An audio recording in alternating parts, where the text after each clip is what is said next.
किसी महान आदमी ने कहा है कि अकेला इंसान सिर्फ नफरत कर सकता है, प्यार करने के लिए कम से कम 2 बंदे चाहिए। ओके, ये किसी महान आदमी ने नहीं कहा है, ये मेरे रात के 3 बजे वाले थॉट्स हैं। खैर, इनको साइड करते हैं। वेल, ये मैंने इसलिए बोला है क्योंकि नारुतो में कुछ ऐसे कैरेक्टर्स हैं जो कि अकेले काफी ज्यादा बैडएज है, लेकिन जब वो साथ में आते हैं तो वो दोनों भाई दोनों तबाही बन जाते हैं। आज हम फाइंड आउट करने वाले हैं कि नारुतो सीरीज के रोनाल्डो और मेसी कौन है, नारुतो सीरीज के कोहली धोनी कौन है, स्ट्रॉन्गेस्ट डुओज कौन है। और मेरी लिस्ट शुरू करने से पहले आप अपने टॉप 5 या टॉप 3 फेवरेट डुओज कमेंट में जरूर बताना। Remember, your favourite, not strongest. वैसे ये लिस्ट स्ट्रॉन्गेस्ट की होने वाली है। शुरुआत करते हैं नंबर 10 से। नंबर 10 पर आते हैं हिडान और काकाजू। वेल, ये इकलौते अकात्सुकी के डुओ नहीं है, आगे चलकर और भी डुओज आने वाले हैं अकात्सुकी से, लेकिन ये डुओ भी काफी ज्यादा ओपी है। एक इमॉर्टल है और दूसरे बंदे को अगर आपको खत्म करना है तो कम से कम 4 से 5 बार तो मारना पड़ेगा। देखो, ये दोनों ही ऑलमोस्ट कागे लेवल्स तो हैं। हिडान और काकाजू दोनों एक साथ इतना डेडली कॉम्बो बनाते हैं कि सीरीज में साफ साफ बोला गया है कि हिडान और काकाजू का कंबाइन अटैक ककाशी से पहले आज तक कोई भी सरवाइव नहीं कर पाया था। आई मीन, ककाशी से पहले कितने महान लोगों से ये लोग भिड़े होंगे, लेकिन कोई भी इनके कंबाइन अटैक को सरवाइव नहीं कर पाया था। और इन दोनों ने मिलकर 2 टेल बीस्ट को पकड़ा था। और हम कैसे भूल सकते हैं कि अपनी आजुमा को भी इन्हीं दोनों ने मिलकर मारा था। हाँ, आई नो,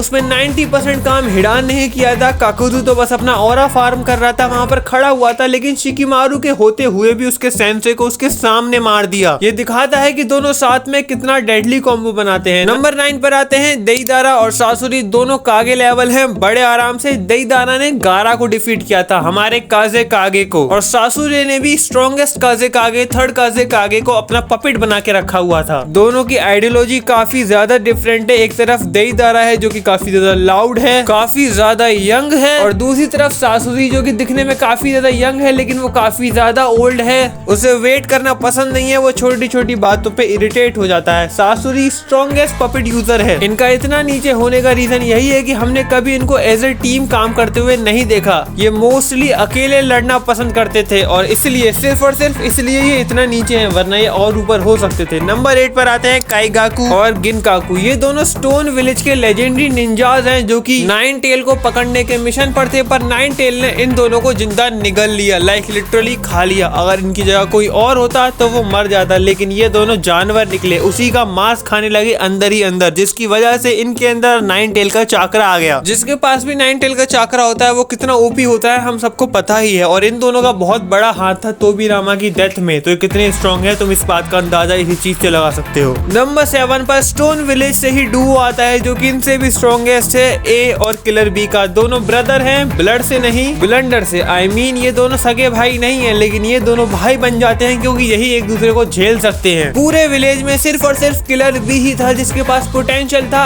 ए की बराबरी करने का, ए के लेवल की स्ट्रेंथ पाने का, और दूसरी तरफ ए ही था जो कि किलर बी को कंट्रोल कर सकता था अगर उसका 8 टेल बीस्ट रैम्पेज पे चला भी जाए तो। ये दोनों मिलकर हमारे येलो फ्लैश मिनातो से भी भिड़े थे। इनकी जगह कोई भी शिनोबी होता वो मिनातो का नाम सुनकर ही पैंट में मूत देता, लेकिन ये दोनों बड़े आराम से तैयार हो गए थे मिनातो से लड़ने के लिए और कॉन्फिडेंट भी थे। एक कागे है और एक जिंजूरी की है, मतलब इससे डेडली डुओ क्या ही होगा। नंबर 6 पर आता है हम सबका फेवरेट ककाशी और गाय का डुओ। इसके बारे में मुझे ज्यादा बात करने की जरूरत नहीं है। ये दोनों इतने एक साथ खतरनाक इसलिए हैं क्योंकि ये दोनों एक दूसरे की वीकनेस काफी अच्छे से हाइड करते हैं। माइट गाय एक पावर हाउस है, एक प्रॉपर बीस्ट है, लेकिन उसका ताइजुत्सु काफी ज्यादा स्ट्रॉन्ग है और उसकी आईक्यू काफी ज्यादा कम है। वो स्ट्रेटेजीज और प्लान नहीं बना पाता, फाइट में ज्यादा दिमाग नहीं लगा पाता। दूसरी तरफ ककाशी उसका उल्टा है। ककाशी को चाकरा प्रॉब्लम शुरुआत से रही है। ऑलमोस्ट हर बड़ी फाइट के बाद वो हॉस्पिटल में दिखता है, लेकिन वो काफी अच्छी प्लानिंग और स्ट्रेटेजी बनाता है। उसका ninjutsu one of the strongest है। ओबितो के बाद गाय ही ऐसा कैरेक्टर है जिसको ककाशी ने अपना बेस्ट फ्रेंड कंसीडर किया है और गाय ककाशी पर अपने आप से भी ज्यादा भरोसा करता है। लाइक लिटरली जब ककाशी की जान पे खतरा आता है तो वो बिना कुछ सोचे समझे लड़ाई में कूद जाता है। माइट गाय और ककाशी की राइवलरी प्रोबेबली नारुतो और सासुके के बाद बेस्ट राइवलरी है पूरी सीरीज में। नंबर 5 पर आते हैं इताची और किसामे। अगेन ये डुओ भी एक दूसरे की वीकनेसेस काफी अच्छे से हाइड करता है। इताची लॉन्ग फाइट्स को नहीं कर सकता, उसका स्टेमिना ज्यादा नहीं है, उसकी वीकनेस और डिसीज की वजह से वो शॉर्ट रेंज फाइट्स ज्यादा अच्छे से कर पाता है। और हमें पता है कि इताची का चाकरा इतना ज्यादा नहीं है, लेकिन दूसरी तरफ किसामे है जो कि ऑलमोस्ट एक टेल बीस्ट जितना चाकरा होल्ड करता है। इताची कितना स्ट्रॉन्ग है ये हम सबको पता है। किसामे कितना स्ट्रॉन्ग है तो भाई उसने लिटरली किलर भी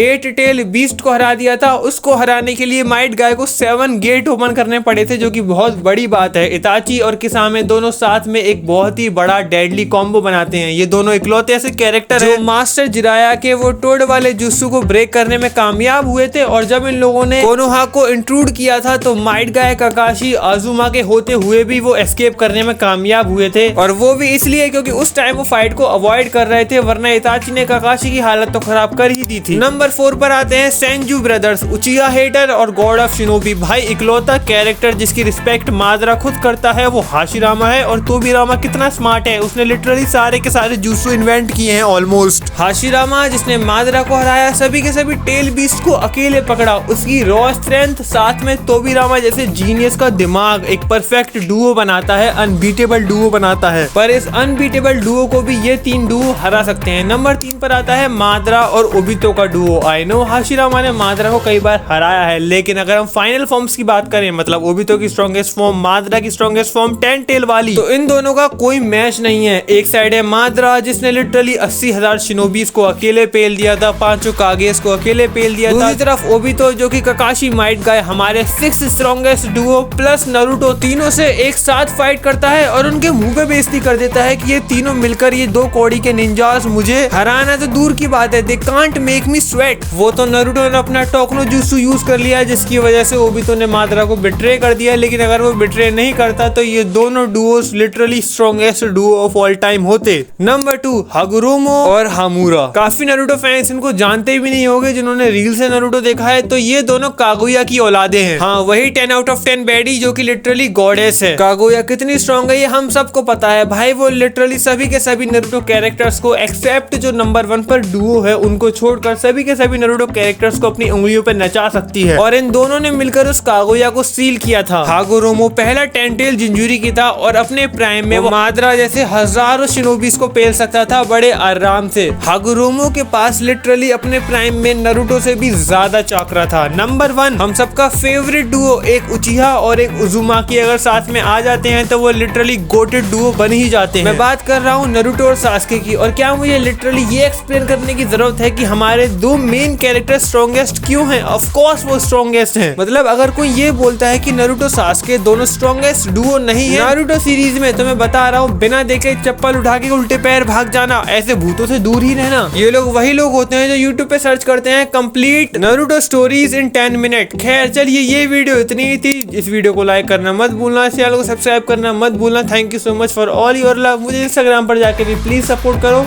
अपना फेवरेट डुओ कमेंट में जरूर बताना। मैं मिलता हूँ आपसे अगली वीडियो में, तब तक के लिए सायोनारा।